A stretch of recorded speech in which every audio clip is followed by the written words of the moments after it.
वो घर है जिस घर में कल एक माँ और बेटी दोनों अकाल मौत दैवीय आपदा की चपेट में आए।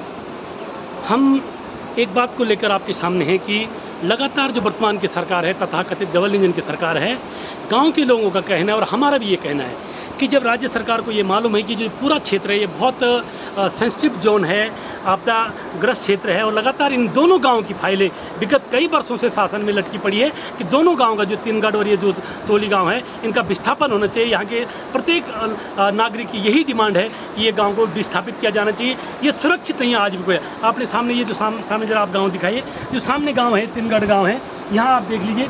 यहाँ लोगों का जो कहना है कि इसके ऊपर जो सिंचाई विभाग की जो नहर है, जो सिंचाई विभाग की नहर है, उस नहर ने धीरे धीरे इसका बड़ा रिसाव किया और आज आप पूरा गांव देख रहे हैं। पूरा गांव किस ढंग से नष्ट हो गया, ख़त्म हो गया।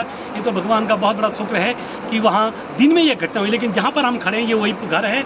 इस यहाँ एक माँ और बेटी दोनों जिंदा दफन हो गई इस घर के अंदर। ये प्रकृति का क्रूर रूप भी आप देख रहे हैं। लेकिन अभी तक जो है सरकार नाम की कोई चीज़ नहीं है, सरकार का कोई जिम्मेदार आदमी यहाँ नहीं आया, सरकार का कोई मंत्री, कोई विधायक, कोई जो प्रभावी इस क्षेत्र के जो टिहरी जनपद के जो प्रभारी मंत्री हैं वो अभी तक यहाँ नहीं आए। और लोगों की जो पीड़ा है इसको कोई समझने वाला नहीं है। कांग्रेस पार्टी के सारे नेता प्रतिपक्ष यशपाल आर्य जी, कांग्रेस सारे वरिष्ठ नेतागण सब लोग यहाँ पर आ रखे हैं। और हमारी आम जनता की जो डिमांड है, जो लोग कह रहे हैं, इनका कहना है कि दोनों गांव का पूर्ण विस्थापित किया जाए। और ये हमारी भी मांग है कि भाई ये गांव रहने लायक नहीं है, पूरा स्लाइडिंग जोन है, पूरा सेंसिटिव एरिया है। लगातार आप देख रहे हैं कोई भी घर अब सुरक्षित नहीं है। इनको पहले तो पूर्ण विस्थापित किया जाए और जितना इनका नुकसान हुआ उसका बिल्कुल उचित मुआवजा, बढ़ चढ़कर उनको उचित मुआवजा दिया जाए। मकान कम से कम 40-40, 50-50 लाख के मकान खत्म हो गए और अब आप उसको मात्र 1,30,000 रुपये दैवीय आपदा के मानकों में अगर देंगे, ये कहाँ का न्याय है। राज्य सरकार और केंद्र सरकार को पहाड़ी क्षेत्रों के लिए खासकर जो है आपदा की जो मानक है उनको बदलना चाहिए। प्रत्येक परिवार को अभी तत्काल में 50-50 लाख की जो है सहायता राशि मिलनी चाहिए, ये हमारी मांग है। और सबको जो है खाने के लिए पूरी व्यवस्था होनी चाहिए, रहने की व्यवस्था होनी चाहिए।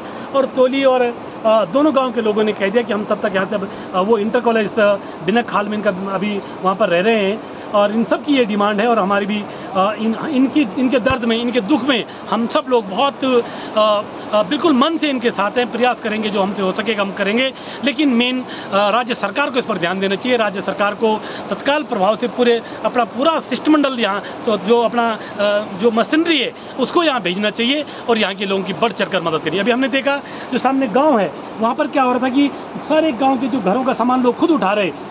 हमने जिला प्रशासन से कहा आप गाड़ी तत्काल भेजिए और गाड़ी से इन लोगों को जो है फटाफट शिफ्ट कीजिए, कोई भी और घटना हो सकती है।